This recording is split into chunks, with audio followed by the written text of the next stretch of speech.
Mhm. Hey everyone, we're going to talk a little bit about NFTs. So right now, if you guys have heard the hype about NFTs, the interest has fallen off the map a little bit recently. You're seeing people the on NFT searches, the Google trends have dropped off the map. They peaked in January. First of all, what is an NFT? It's a non fungible token. So basically, it's something that's pushed to the blockchain that's an image and or something else, and we'll get into that in a little bit. So the interest in NFT spiked dramatically. I mean, we're talking multi-billion dollars of industry, and then all of a sudden it crashed.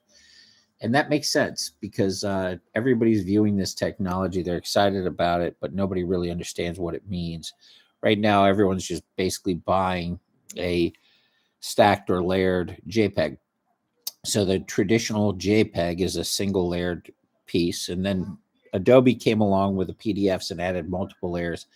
When people buy NFTs, they're buying a licensed individual piece of imagery, and you see all these monkeys and everything else, and people got jazzed up about it. And at some point, you just get oversaturated with meaningless shit. Put it a different way. And that's what's happening with NFTs. There's so many projects. At some point, you're just over project out. It's going to crash. All these monkeys and other things that have sold for a lot of money.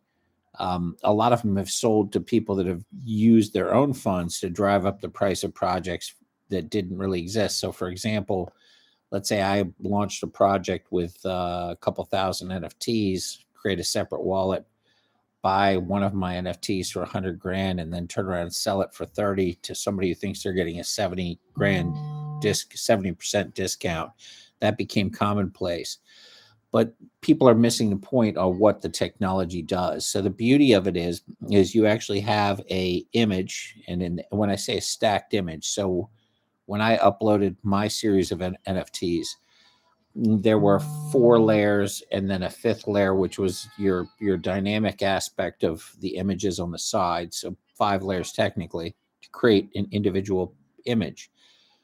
That part's irrelevant. What's cool about the technology is that you can stack those layers to create something that's absolutely unique on the blockchain and can be confirmed by the blockchain. So you could use that as the key to your house, key to your car, contracts.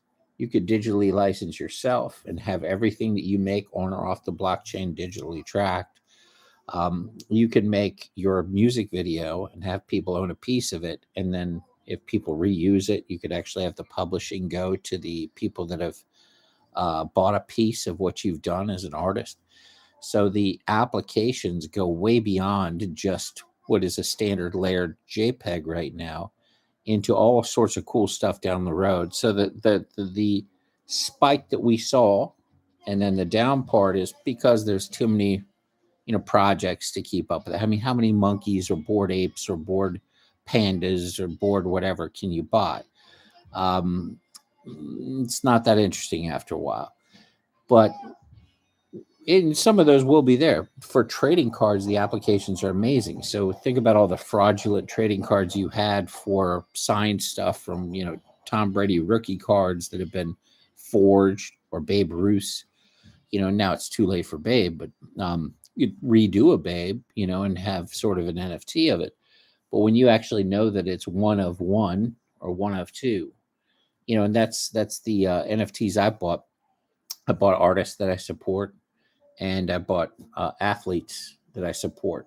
So I've got a Kid Austin, got a couple Kid Austin, who's a boxer out of San Antonio, NFTs, which were one of one for fights that he has. He's a young boxer. I'm supporting him, but I believe in what he's doing. So that's the type of thing that you can do to support the people you believe in. And then you have got a trading card NFT and see where it goes. That's fun. That's supportive. Some of the projects you can get duped to. There's a lot of projects out there where they'll mirror the website. Instead of having the .com, they'll have a .io that isn't really the real project. You send in your money, you lose your money because it's not real. So unless you're buying from the actual platform itself, like an OpenSea, you could easily get ripped off. And then at the end of the day, it's a digital image, which is pretty cool to own, especially early on. But I think the applications for what an NFT is and where we're going with this right now, people are obsessed with the art itself, and truly, there are absolutely incredible applications for the art. But like everything, it's becoming oversaturated. The true art hasn't really been tapped into yet. I mean, there's some really good stuff out there, and I'm not dissuading anybody from supporting. But long term, you're going to be able to use the NFTs for keys, for passports, for voting, for currency. Everything can actually be a real thing that's authenticated on the blockchain as one of one, and tradable, sellable, and usable for a variety of things, including unlocking your home. I mean, how cool is that? So we'll see where the technology goes. We've got our finger on the pulse here for NFTs. We look forward to keeping you up to speed on it. In the meantime, I'm sitting here listening to Hazel Scott, man. Blues and B flat. I'm a huge music fan. This goes way back. Hazel Scott from the 1930s was making 80 grand a year, which is over $1 million a year now as a black pianist. And imagine in 1930, a black pianist making over $1 million. That's how good she is. So we're going to keep having fun here. Hope you guys have a great weekend. Happy Friday. God bless everybody. We'll talk soon.